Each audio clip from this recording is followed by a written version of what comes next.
Alors, bienvenue à cette démo de Snooze, qui est une nouvelle plateforme d'analyse pour les polysomnographies. Je ne vais pas parler longtemps. La parole aujourd'hui va être vraiment à deux développeurs logiciels, David Lévesque et Karine Lacourse, qui sont les développeurs de cette plateforme-là. Mais je vais quand même faire un tout petit mot d'introduction. Donc, pour vous dire que le travail a été débuté en 2021, si je ne me trompe pas. Donc, ça va faire bientôt 3 ans qu'on travaille à cette plateforme-là. Évidemment, le travail a été fait principalement par nos développeurs logiciels, mais ça a été fait vraiment en co-construction avec des chercheurs, dont Jean-Marc Lina, Catherine Duclos, puis avec deux technologues en électrophysiologie médicale, Sonia Frenette puis Hélène Blais. Donc, on a vraiment construit cet outil-là ensemble pour que ça convienne à la fois à des développeurs, mais aussi à des utilisateurs qui ne sont pas développeurs. Ce travail-là a été fait d'abord parce qu'on souhaitait rendre disponibles puis pérenniser les outils qui avaient été développés par un programmeur qui a travaillé pendant 35 ans environ au Centre d'études avancées en médecine du sommeil, Gaétan Poirier. Donc, les outils que vous allez voir aujourd'hui avaient d'abord été développés par Gaétan Poirier, puis ils ont été donc, reprogrammer, recoder dans une nouvelle plateforme pour la suite. Et puis, évidemment, il y a des outils nouveaux qui ont été développés puis qui vont continuer de l'être. On avait donc ce souhait de rendre les outils accessibles à tous. Donc, on a souvent des demandes pour partager ces outils-là qui étaient difficiles à partager. Donc, le travail qui a été fait, c'était vraiment pour rendre les outils accessibles à tous. C'est vraiment un aspect qui est bien, bien important pour nous. Puis pour qu'on puisse travailler davantage en collaboration avec des utilisateurs et des développeurs. Donc, on fait cette première rencontre-là aujourd'hui pour présenter l'outil, mais j'aimerais ça peut-être que vous pourrez nous le dire dans le chat ou de vive voix, mais j'aimerais bien que vous nous partagiez ce que vous aimeriez avoir dans le futur comme atelier, comme on fait aujourd'hui ou autre. Donc, on va être vraiment ouvert à vos commentaires. Cette présentation-là, elle se fait aussi dans le cadre du Réseau québécois de recherche sur le sommeil, dont on a obtenu un financement là, pour 8 ans, qui va commencer au mois d'avril. Donc, ça va nous permettre de pérenniser ces activités-là dans les 8 prochaines années, si on le souhaite. Puis la dernière chose que je voulais dire avant de laisser nos vedettes présenter, c'est que ces développements-là ont été rendus possibles grâce à un soutien financier du Centre de recherche du CIUS du Nord de l'île de Montréal, mais aussi grâce à la chaire de recherche sur les troubles du sommeil et la santé du cerveau. Puis enfin, rendu possible grâce à des subventions, 2 subventions de l'American Academy of Sleep Medicine Foundation. Donc, je voulais au moins les nommer ici avant de commencer. Donc, je vais laisser la parole d'abord à David, puis ensuite à Karine. David, qui est développeur, mais qui a une expertise en architecture logicielle. Puis là, je le dis peut-être de façon maladroite. Et ensuite, Karine, qui a une expertise plus pointue en analyse de signal. Donc, David, je te laisse la parole. Oui, merci Nadia. Bonjour tout le monde. Beaucoup de personnes, plusieurs nouveaux visages et plusieurs noms que c'est la première fois que je vois. Donc, je suis content de tous vous rencontrer. Comme l'a dit Nadia, je suis développeur logiciel au CEAMS maintenant depuis 2019 et puis où j'ai pris la relève de Gaétan qui était là avant moi. Et puis, je vais présenter aujourd'hui la plateforme Snooze. Je suis responsable de tout ce qui est l'architecture du logiciel, donc les fonctionnalités d'ensemble. Et puis, donc, je vais présenter les grosses fonctionnalités. Et puis, Karine va présenter les outils en question. Karine, tu veux dire un petit mot avant que je commence? À mon avis, tout a été dit, là, donc je vais juste poursuivre avec la description des outils, puis c'est All tout. right. Bon, c'est parfait. Je vais partager mon écran. Ce sera pas long.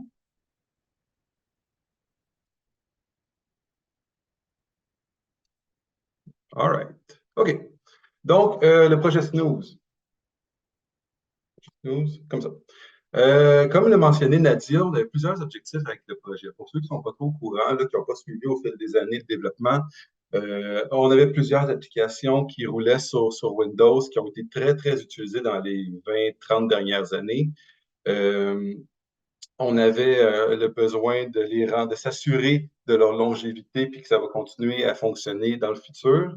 On avait aussi beaucoup de besoins au niveau des nouveaux procédés d'analyse. Souvent, ce qui arrive en recherche, on demande à des étudiants de faire des algorithmes d'analyse, c'est effectué, mais une fois que la recherche est terminée, c'est difficile un peu de s'y retrouver et puis de reprendre ce code-là et puis pour pouvoir travailler avec. Donc, un des objectifs de la plateforme qu'on a développée, c'était de permettre ce type de collaboration-là beaucoup plus facilement. Aussi, un autre objectif qu'on avait, c'était la facilité de partager les résultats de recherche. Encore une fois, vous le savez bien, lorsqu'il y a des projets de développement, 5 ans, 6 ans, 8 ans, 10 ans plus tard, ça peut être assez difficile de prendre ces développements-là pour faire nos analyses. Il y a souvent plusieurs embûches. Donc, on voulait attaquer aussi cette facette-là des problématiques. Fait qu'on a plusieurs choses en tête lorsqu'on a développé l'application. Un, on voulait que ça soit flexible, donc ça devait être une application qui est facile à adapter à nos besoins puis qui est modulable.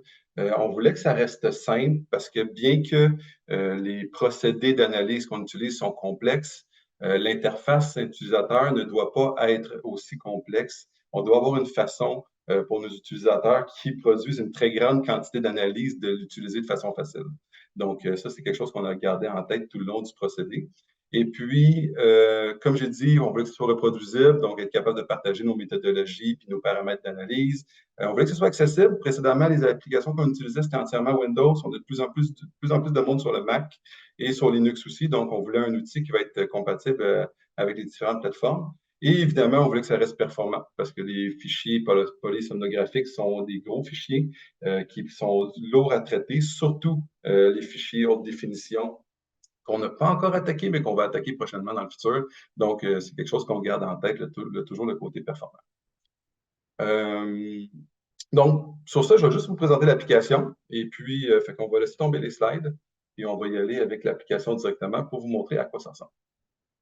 Donc, voici notre application Snooze, interface relativement assez simple en partant. Dans le milieu, lorsque vous ouvrez l'application, ce que vous allez avoir, c'est le menu principal où il y a les dernières nouvelles de Snooze. Donc, c'est quoi les dernières versions qui sont disponibles à télécharger, les dernières modifications qui ont été faites. Donc, tout ce qui a rapport à Snooze va être affiché en tout premier. Et puis, ensuite, où vous allez interagir principalement, c'est avec le menu en haut. Le menu en haut, il y a différentes catégories d'outils. Et puis, là, si je clique sur chacun des catégories, on peut voir la liste des outils que Karine va vous présenter par après. Donc, présentement, on a 3 catégories qui est pré-processing, processing, puis post-processing. C'est 100% configurable. On peut rajouter des catégories, en changer, déplacer les outils d'une catégorie à l'autre, il n'y a aucun problème. Et puis, ouais, donc c'est ça. Je vais vous montrer un outil, comment ça fonctionne, parce que tous les outils ont le même type d'interface utilisateur qu'on appelle un système d'étape par étape. Donc, je vais prendre un outil en particulier, qui en a plusieurs qui sont familiers avec nos anciennes applications qui s'appelle le rapport de sommeil. Donc, j'ai cliqué dessus, ça l'ouvre, et voici le premier outil, c'est les rapports de sommeil. Donc, comme je disais, tous les outils fonctionnent de la même façon. À la gauche, vous avez les étapes de configuration qui sont ici, et à la droite, vous avez le contenu de l'étape en question. Règle générale, la première étape au tout début, ça va être une introduction de l'outil avec c'est quoi l'outil fait, c'est quoi les paramètres, c'est quoi les objectifs, c'est quoi les sorties, etc. Donc, un texte qui documente c'est quoi l'outil. Ensuite, bon, lorsque vous avez lu, vous êtes satisfait, OK, vous comprenez un peu comment ça fonctionne, vous passez à la prochaine étape. Il y a 2 façons d'y arriver. Soit on clique directement sur la prochaine étape ici, ou bien on clique sur le bouton Next en bas à droite. Donc, je vais cliquer sur le bouton Next. Et dans le cas de l'outil de rapport de sommeil, la première étape, c'est de charger des fichiers. En général, c'est souvent ça les premières étapes, mais pas nécessairement. Ça va dépendre des outils. Donc, première étape, on va faire un petit exemple. Je vais aller chercher mon fichier de démonstration ici.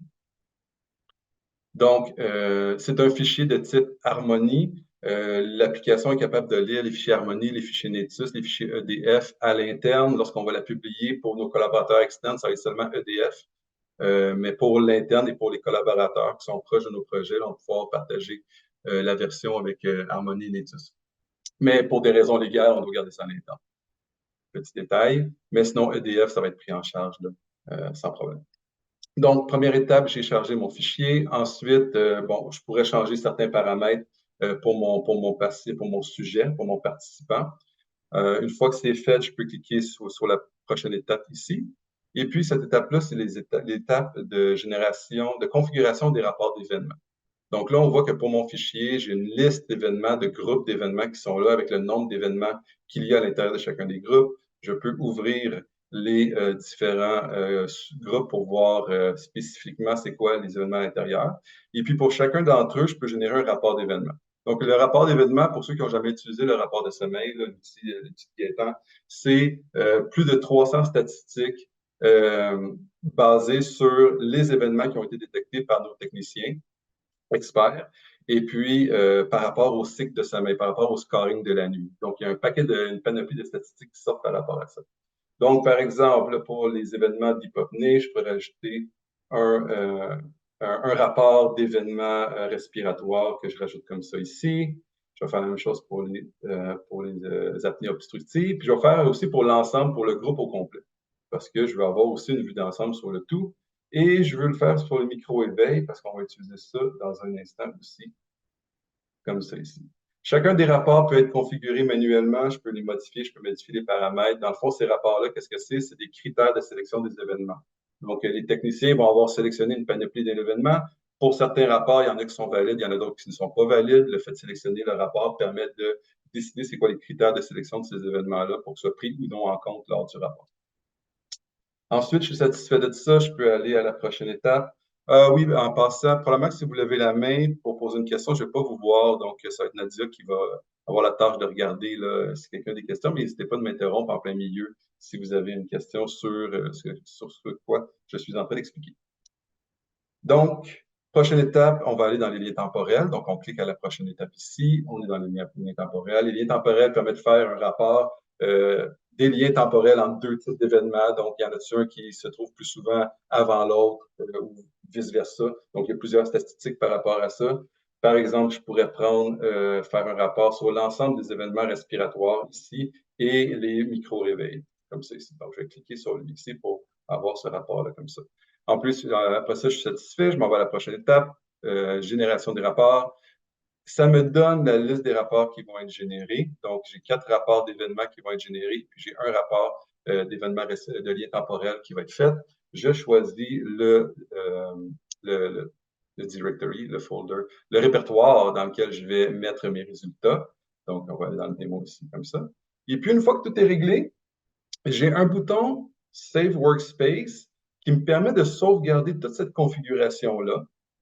Donc, ça va sauvegarder la liste des fichiers qui est enregistrée, les rapports qui ont été demandés, les rapports de lien temporel qui ont été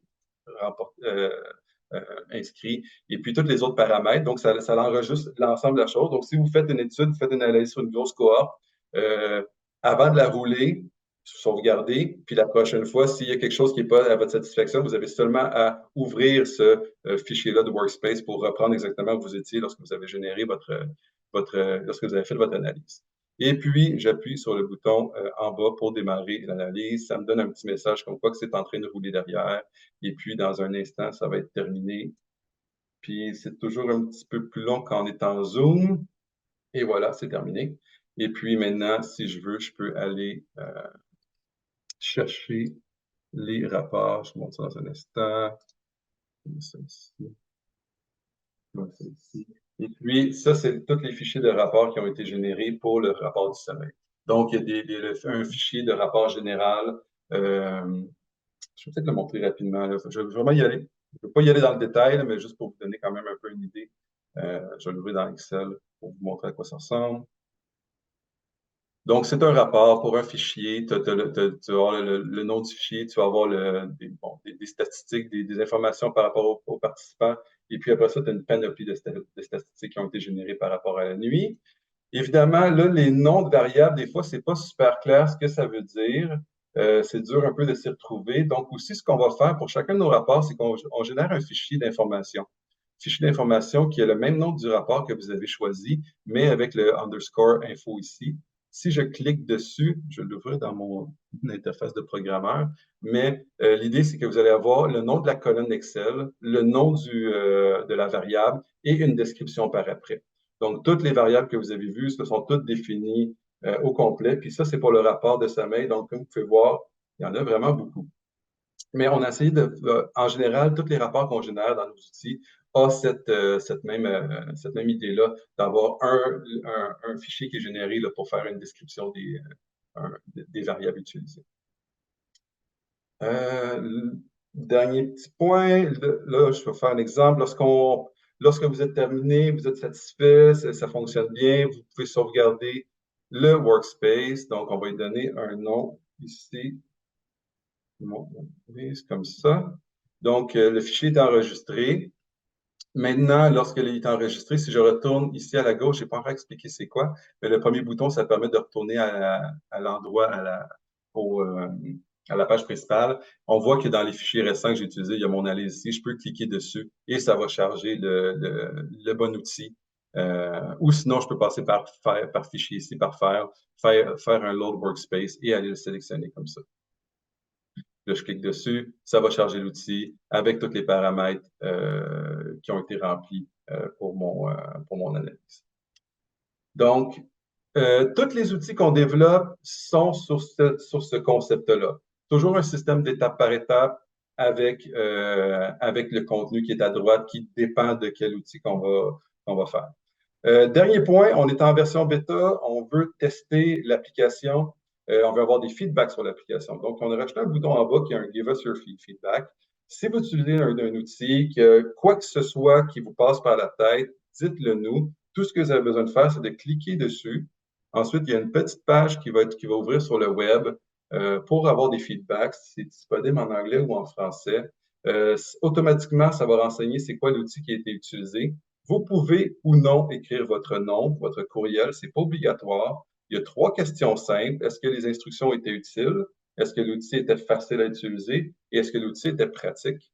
Et vous avez des commentaires. Donc, peu importe ce qui vous passe par la tête, vous pouvez soit utiliser le petit sondage ici pour donner vos commentaires ou juste écrire un commentaire en bas, aucun problème. Nous, on va le recevoir de notre côté, puis on va pouvoir évidemment, le prendre en compte. Sinon, vous pouvez aussi nous envoyer par courriel, mais de cette façon-là, c'est une façon de tout rassembler les feedbacks à la même place. David, Donc, oui, il y avait une question dans le chat, ça m'a fait penser à un commentaire. oui, La question, c'est par rapport au fait que l'outil est en anglais. oui. Je ne sais pas si la personne qui a posé la question, c'est parce qu'elle voulait avoir un rapport clinique en français. Peut-être que cette personne-là, c'est Elisabeth, peut nous le dire, là, mais je peux laisser le temps de répondre. Mais parallèlement, je voulais dire aussi que David t'a montré un fichier Excel qui est vraiment utile pour la recherche. Mais je vois qu'il y a des cliniciens qui sont dans le Zoom aujourd'hui, puis qu'on pourrait générer un fichier qui est utilisable en clinique là, sous forme de tableau, par exemple. Puis j'imagine que ça, on pourrait le faire en français. Là, ça ne serait pas exclu, on pourrait choisir la langue. Ce n'est pas quelque chose qu'on a développé jusqu'à maintenant.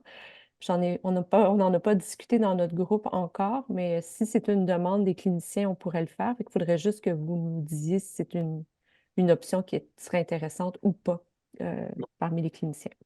Oui, ben absolument. Pour la version française, c'est clairement dans les plans d'y arriver.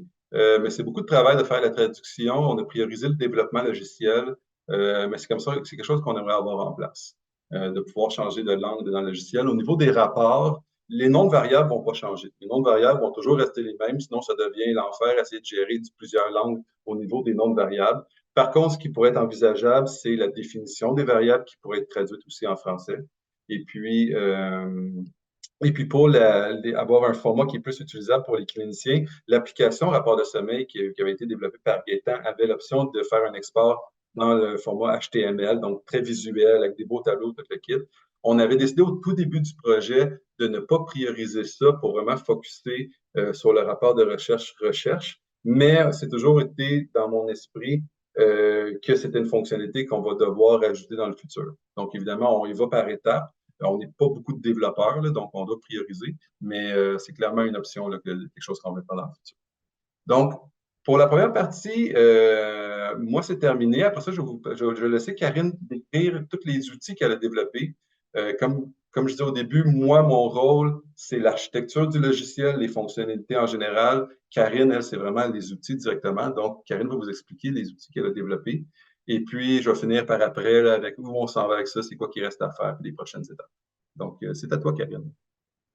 Ben, bonjour, comme les présentations ont déjà été faites, là, je vais y aller directement avec la présentation des outils. Ils sont distribués selon 3 catégories, comme David vous a montré. Donc, la première, c'est pre-processing. C'est tous les outils qui nous permettent de préparer les fichiers polysomnographiques avant de faire l'analyse.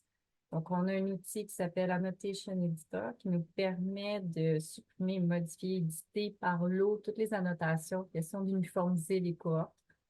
On a des convertisseurs qui nous permettent de prendre des fichiers accessoires qui arrivent d'un autre format pour les rendre compatibles avec Snooze. Donc, on avait déjà fait un pour la technologie Domino Screen. On a l'outil visualisateur d'EDF qui s'appelle EDF Browser qui peut exporter des fichiers TXT. Donc, on a un convertisseur qui permet de les rendre compatibles avec Snooze. Et puis, on a un convertisseur XML, le format CompuMedix, qui était utilisé par Gaëtan, là, qui accompagnait toutes les EDF après son convertisseur d'EDF. Donc, ça peut être facilement converti pour Snooze. On a un outil qui s'appelle Extract Annotation qui supporte les formats EDF Stellate et Nexus. Donc, ça nous permet d'extraire des annotations et de les enregistrer dans un fichier TSV qui peut être facilement ouvert dans un éditeur texte ou dans Excel. Puis, le dernier outil de cette catégorie, c'est le rejet d'artefacts. Donc, j'avais planifié vous faire une petite démo. Vous voyez bien le... Oui. L'outil peut être lancé à partir du menu Pre-Processing, Artifact Detection. Donc, la première page, c'est une page qui décrit l'outil. En gros, dans cette page-là, c'est juste écrit que ça va détecter les artefacts, qu'il y a plusieurs types d'algorithmes, puis que ça explique un peu la sortie, mais finalement, ça explique que tous les événements détectés vont être directement ajoutés dans les fichiers accessoires, que ce soit le TSV avec le EDF, le STS avec Stellate ou le ENT avec Nexus. Donc, comme David a déjà expliqué, c'est un système par étape, donc on va à la prochaine étape. La première étape, c'est souvent d'ajouter les fichiers. Puis dans le panneau de gauche, généralement, j'essaie d'ajouter les étapes qui doivent être faites par l'usager pour le guider. Pour que ce soit plus rapide, j'ai déjà ajouté les fichiers. Si vous travaillez avec les fichiers Nexus qui sont déjà regroupés par fichier, par répertoire, parce qu'il y a un répertoire par sujet, c'est préférable de passer par le bouton Add from Folders. Sinon, vous ajoutez directement vos fichiers à partir de l'explorateur fichier. Moi, ils sont ajoutés pour que ce soit plus rapide. Les étapes décrites à gauche. Ensuite, on sélectionne les montages et les canaux. Si vous cliquez sur un fichier, vous allez avoir les montages pour un fichier et les canaux pour un fichier. Il y a des choses qui étaient bien initialisées. Puis, je vais essayer de faire toutes les étapes au complet, des choses qui étaient déjà enregistrées. Si vous sélectionnez toute la cohorte, vous allez avoir les montages de toute la cohorte et les électrodes de la cohorte au complet.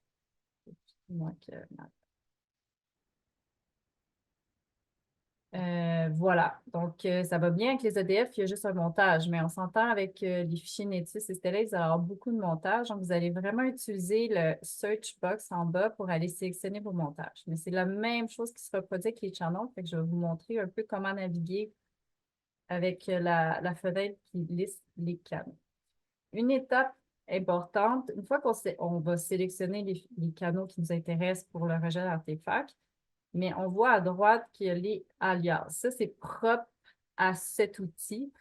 L'outil va utiliser des canaux EMG et des canaux EEG et il faut donner à l'outil une façon d'être capable d'identifier qu'est-ce qu'un canal EEG et qu'est-ce qu'un canal EMG. Donc, c'est une petite particularité de plus. Le canal EMG ici est seulement utilisé pour rendre plus sensible la détection d'artefacts musculaires. Donc, il n'est pas nécessaire. Vous pourriez ne pas ajouter d'électrodes dans l'EMG. Je vais vous montrer comment on fait.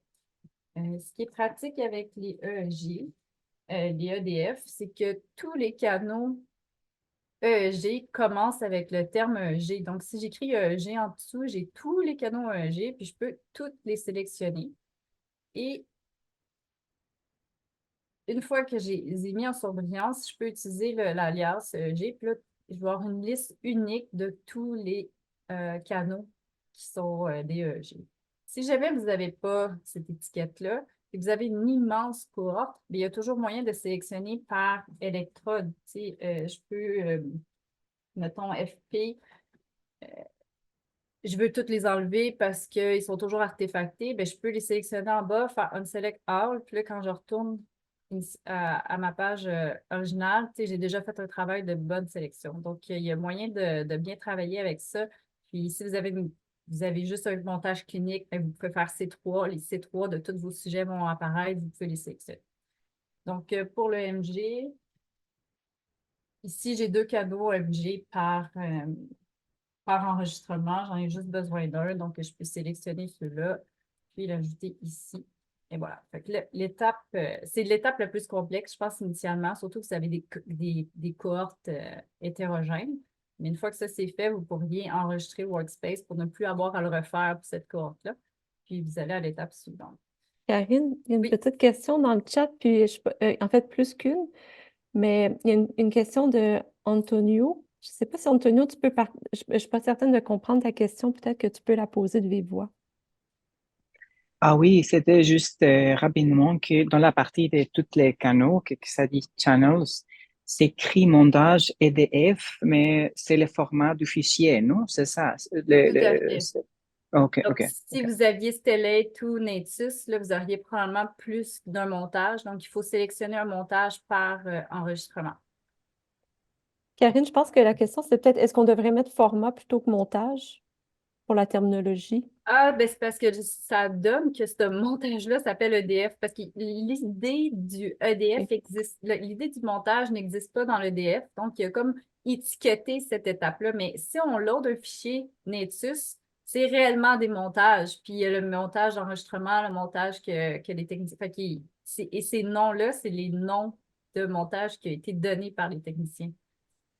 C'est juste que ce concept-là n'existe pas dans l'EDF, mais comme on ne voulait pas rechanger le logiciel, on a juste étiqueté ça montage. Mais c'est un bon point. Merci, Karine. C'est vrai que ça portait à confusion. Il y a une autre question par rapport comme, à la façon dont on peut définir ou modifier les critères qui sont utilisés. Mais je pense que tu vas y revenir plus tard. Fait que, Mélodie, Oui. on garde ta question parce que je pense que ça va être répondu dans les prochains outils.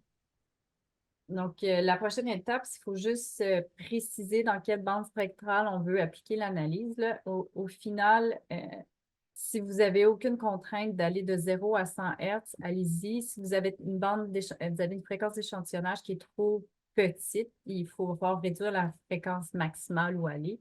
Donc, par défaut, c'est ces valeurs-là. Si vous avez un problème de corruption de la ligne d'Hydro-Québec, vous pouvez ajouter un coupe-bande avec la fréquence associée.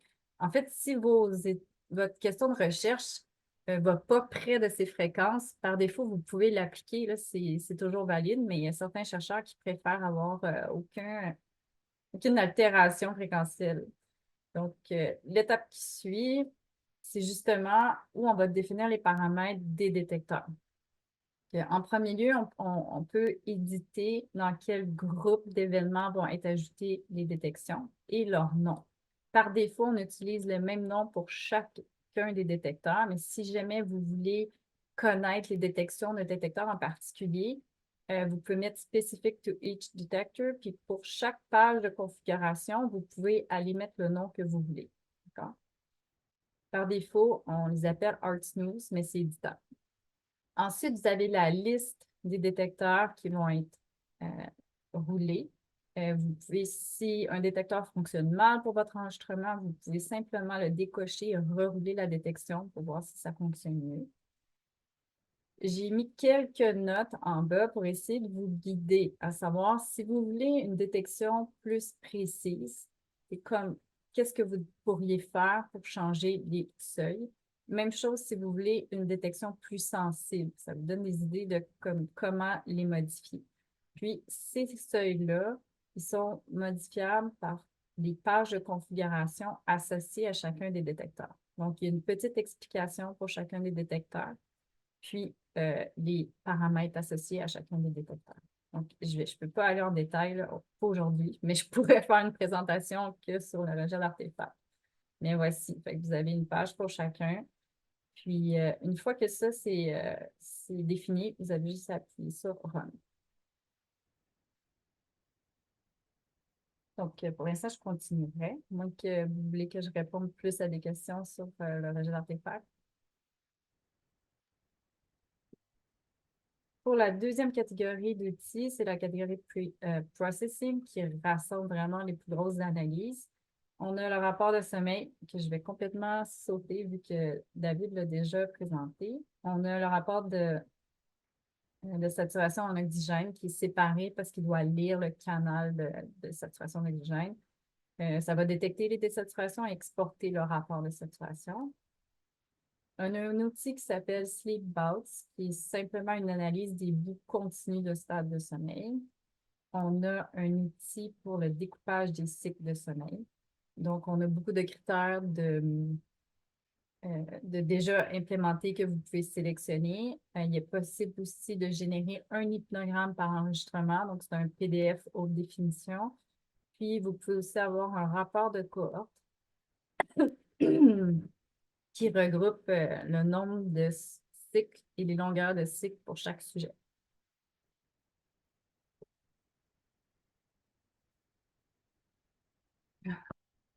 Ensuite, il y a l'analyse spectrale. Je vais vous faire une autre démo.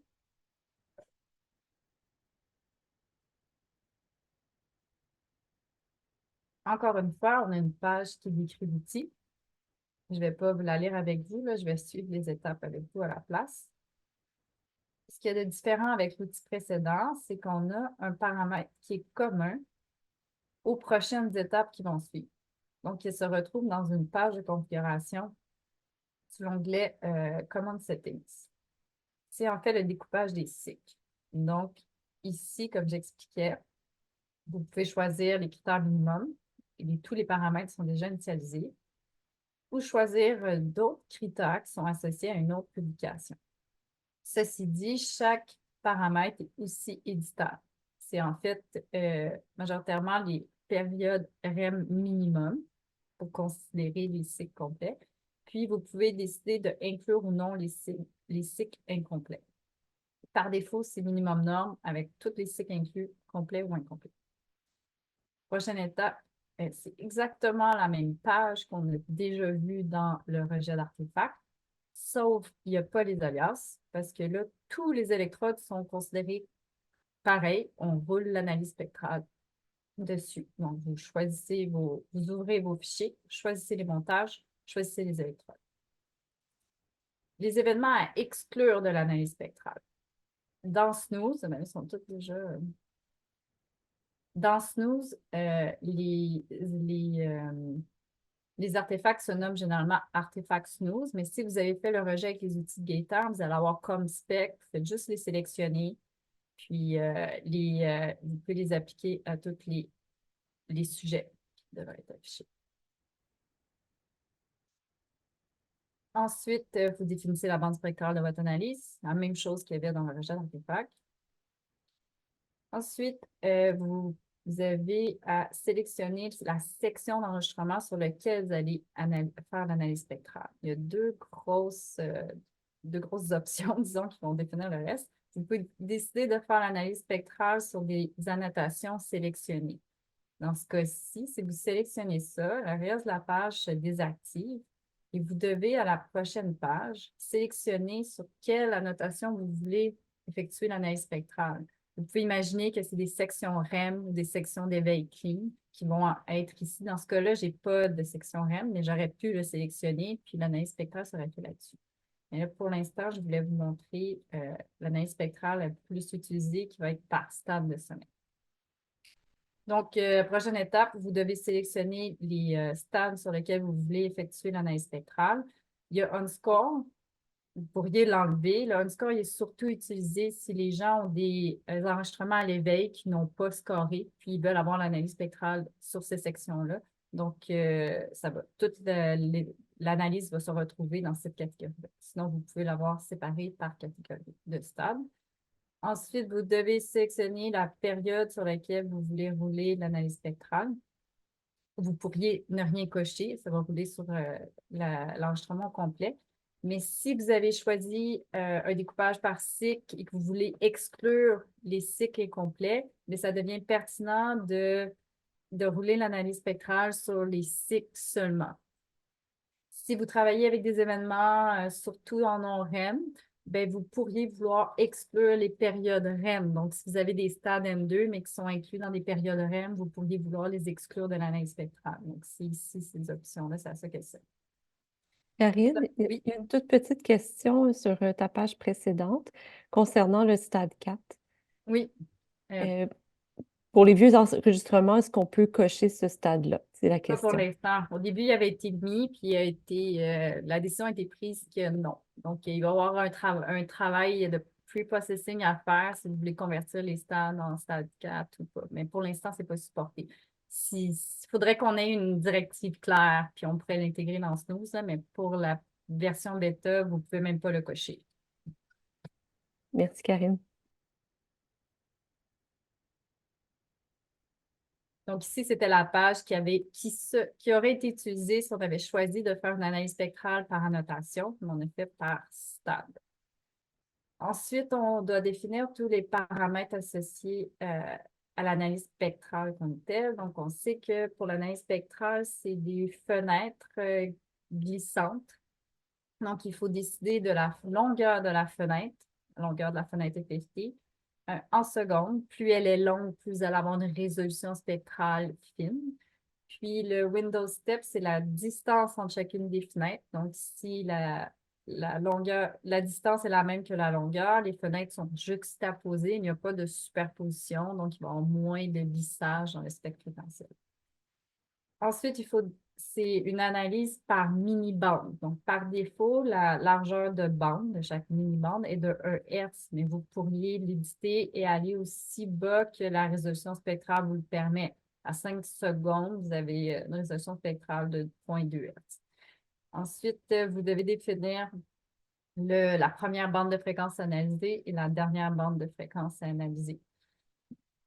Par défaut, c'est écrit 30, là, mais vous pourriez aller aussi loin que 100 Hz là, si vous êtes allé jusqu'à 100 Hz.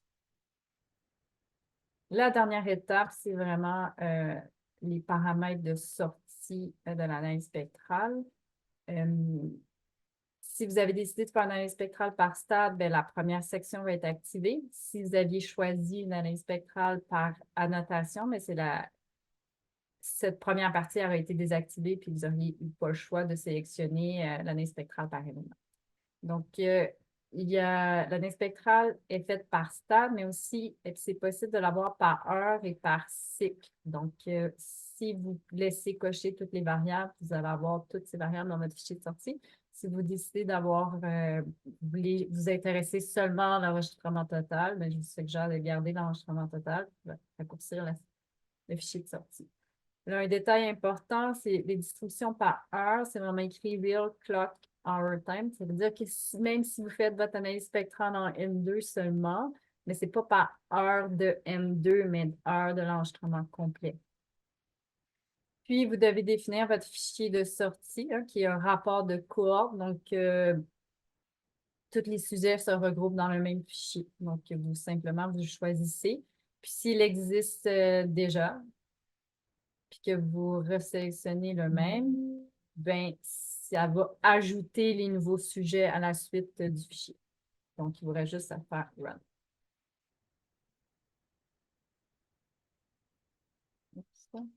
Donc, si je poursuis avec les outils, il reste nous avons 2 détecteurs d'implémenter pour l'instant, un détecteur d'ondes lentes de Carrier et le détecteur de fuseau de l'application Martin. Donc, je vais planifier encore vous montrer 2 petits démos, parce que j'ai encore le temps, puisqu'il reste 15 minutes.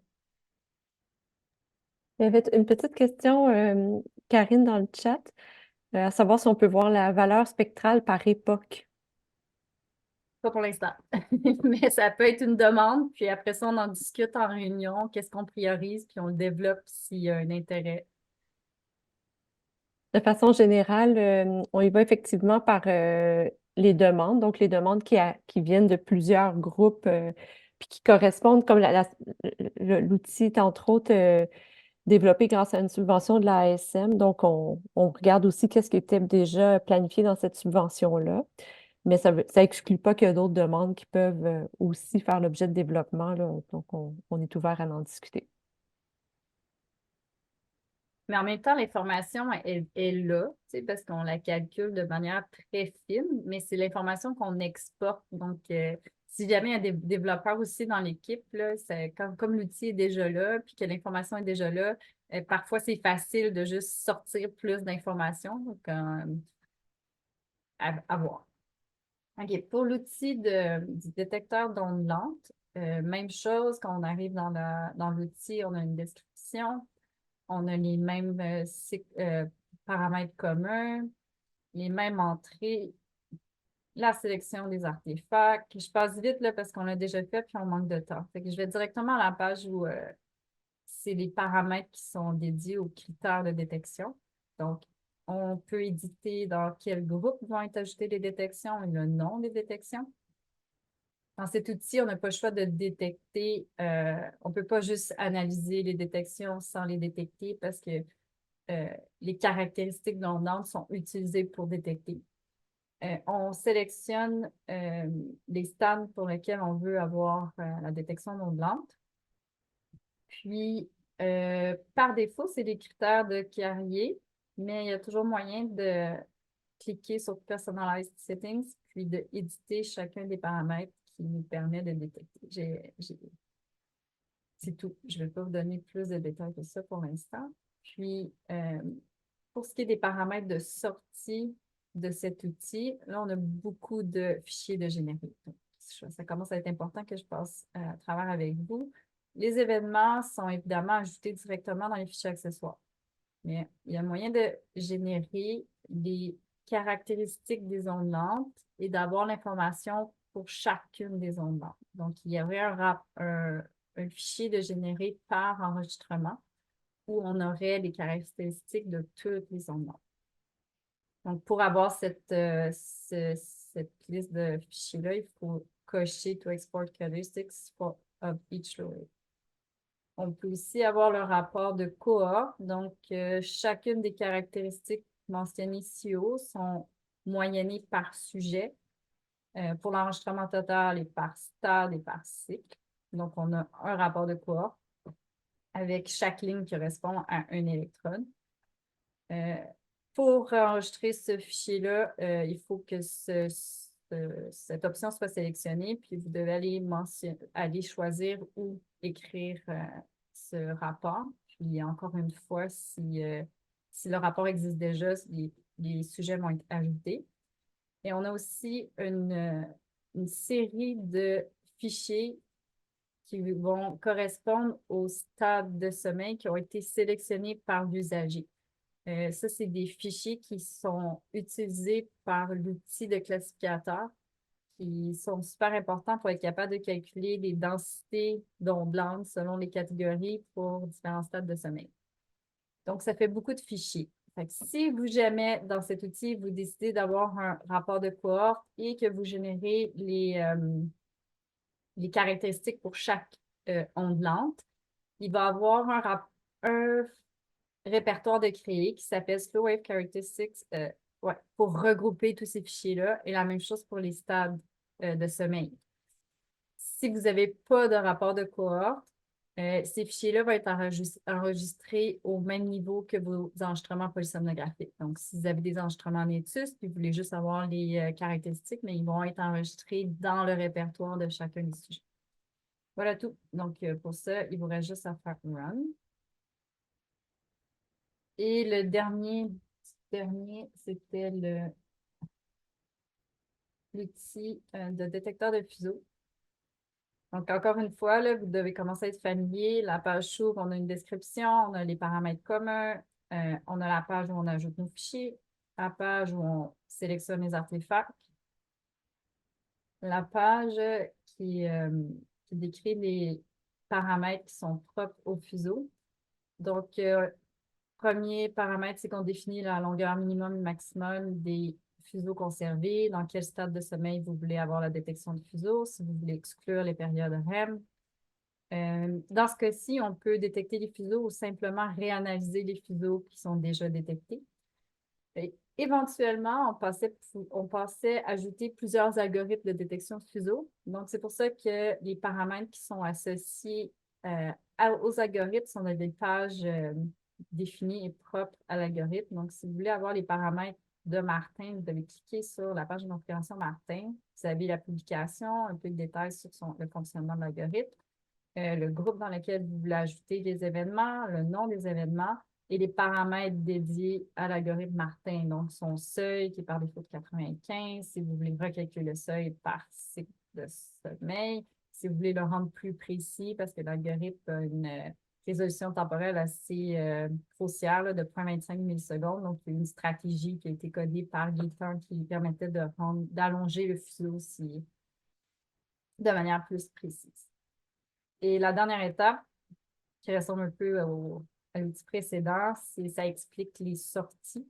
Donc, encore une fois, les événements sont ajoutés dans le fichier accessoire. On peut générer des fichiers pour toutes les caractéristiques des fuseaux et un fichier de cohorte, un rapport de cohorte qui inclut la moyenne de ces caractéristiques-là par sujet. Puis, on choisit le rapport de cohorte, puis on peut décider si on exporte ou non toutes les caractéristiques des fichiers. Voilà, il va rester à faire. Il me reste juste la dernière catégorie qui est courte, dernière catégorie d'outils qui est post-processing, qui est en fait toutes des analyses secondaires de sortie d'outils snooze. Donc, on a un comparateur d'événements pour évaluer des détecteurs. On a deux outils qui nous permettent de travailler sur les rapports de cohorte. Donc, les rapports de cohorte de détection, Slow-Wave ou Spindle, ou le rapport de cohorte de l'analyse spectrale. Donc, ces outils-là nous permettent de jouer avec les canaux. Donc, enlever des canaux s'ils étaient bruités, les renommer, créer des ROI, transposer les rapports de cohorte pour avoir une ligne par sujet, puis les colonnes, les électrodes se retrouvent dans différentes colonnes. En plus, l'analyse spectrale, on peut redéfinir nos bandes spectrales. On se rappelle que la stratégie de l'analyse spectrale, c'est de faire des mini-bandes, exemple de 1 Hz. Mais rendu dans cet outil-là de PSF Cohort Review, vous pourriez décider de créer vos bandes spectrales sigma, delta, puis vous n'avez pas besoin de refaire l'analyse spectrale. Vous êtes juste en train de jouer à moyenner le fichier Excel de sortie. Puis le dernier outil, c'est le Slow Wave Classifier qui permet de catégoriser les ondes lentes selon leur fréquence de transition. Donc cet outil-là, il prend toutes les sorties du détecteur d'ondes lentes. Donc, j'ai réussi. J'ai passé au travail. Merci. Je vais laisser la parole à David ou Nadia. Je pense que c'est David qui voulait reparler, mais très seulement. Oui, merci. Puis peut-être avant, je voulais juste savoir s'il y a des questions dans le groupe concernant les différents outils qui sont proposés. Puis peut-être que David va en parler après, mais c'est juste un début. Donc, il y aura d'autres outils qui vont être développés, puis on va être à l'écoute aussi des utilisateurs sur quels sont les outils qu'on devrait développer dans le futur. Fait que je vais juste laisser un petit 10 secondes pour savoir s'il y a des questions ou si tout était clair. Donc, il y a une question dans le chat. Est-ce que le programme est compatible avec les fichiers des appareils de sommeil de niveau 3 comme le NOx? Je ne connais pas les fichiers de sortie, là, mais je serais étonnée. C'est sûrement des fichiers propriétaires. Je ne sais pas s'ils sont ils peuvent être transformés en EDF, ces fichiers-là, ou pas.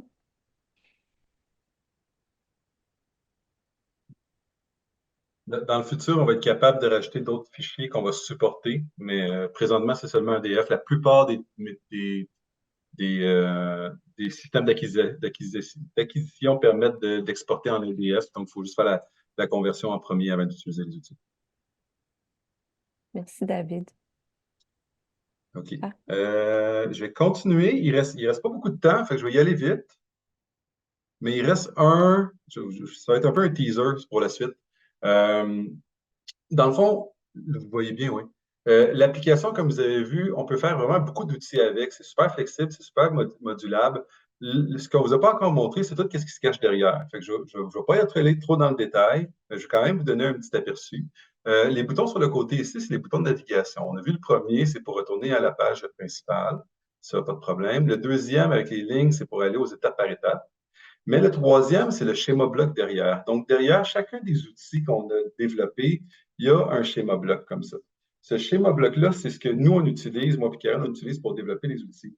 C'est constitué de modules. Chacun des modules a une responsabilité. Et lorsqu'on roule le procédé, ben, on passe de module à module. La sortie d'un module devient l'entrée d'un module jusqu'à la fin pour faire pour faire le procédé. Ce qui est important pour vous par rapport à ça, c'est chacun des modules a un numéro de version, comme celui-là, PSG Reader, qui nous permet de lire les fichiers C070. Lorsque on enregistre le workspace, comme que je parlais tantôt, en appuyant sur Save Workspace, on enregistre tous les paramètres, mais on enregistre aussi c'est quel module exactement, c'est quoi la version du module qui est utilisée. De sorte que si dans le futur, nous, on va continuer à faire du développement, on va faire des modifications qui pourraient briser la compatibilité entre certains modules, ou bien qui pourraient juste changer un peu le comportement. Mais si dans le futur, dans 5 ans, vous rechargez le même fichier de Workspace, nous, ce qu'il va faire, c'est qu'il va regarder c'est quoi les modules qui avaient été utilisés et il va les charger en mémoire, ces modules-là spécifiquement. Donc, peu importe les développements qu'on va faire dans le futur, si ça fonctionnait aujourd'hui, ça va encore fonctionner plus tard. Il n'y aura pas de problème. Donc, ça, c'est super important.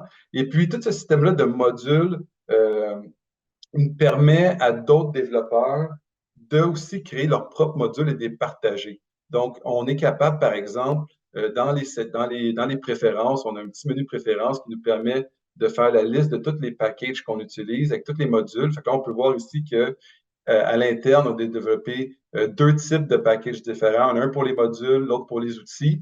Et puis, mais je peux aussi aller en rajouter. Fait que si j'ai un étudiant qui travaille sur un projet d'analyse, qui est satisfait de où il est rendu dans sa progression, il peut me l'envoyer par courriel ou peu importe comment, son code en tant que tel. Et puis, moi, ce que je peux faire après, c'est le charger dans Snooze. Pas besoin de réinstaller Snooze, pas besoin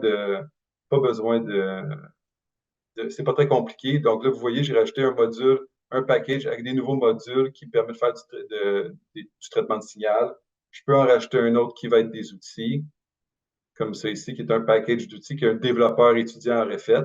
Et puis là, on a des nouveaux outils qui ont été créés. Lorsque je quitte ça, j'ai un nouveau menu qui a été rajouté avec mes 2 outils que je viens de charger en mémoire et je peux les utiliser. Fait que là, je peux cliquer dessus, je rentre dedans ce nouvel outil-là. Puis là, cet outil-là, je répète que ça ne venait pas avec Snooze. C'est juste quelque chose que c'est pour démontrer qu'un autre développeur aurait pu vous l'envoyer par après et pour faire du développement. Et puis là, cet outil-là, c'est juste un exemple, là, ça prend 2 signaux, puis ça les combine ensemble pour créer un nouveau signal. Donc, tu as des paramètres pour le premier signal, paramètres pour le deuxième signal, et puis ça va exporter dans un fichier texte, un fichier d'image. C'est pas très important, là, mais c'est juste pour démontrer la fonctionnalité. Si je regarde derrière, en dessous du capot, son procédé, on voit qu'il est beaucoup plus simple. Donc, c'est juste, on a 2 modules qui ont été créés pour générer, qui sont des générateurs de signaux. On a un module qui permet d'additionner des signaux ensemble, puis un module qui permet d'imprimer des signaux. Donc, c'est comme ça qu'on fait le développement. C'est ça qui permet à la plateforme de Snooze d'être super flexible et modulable. On a littéralement des modules à l'intérieur. Prochainement, rapidement, qu'est-ce qui s'en vient, qui n'a pas été encore implémenté? Je vais arrêter de partager ça.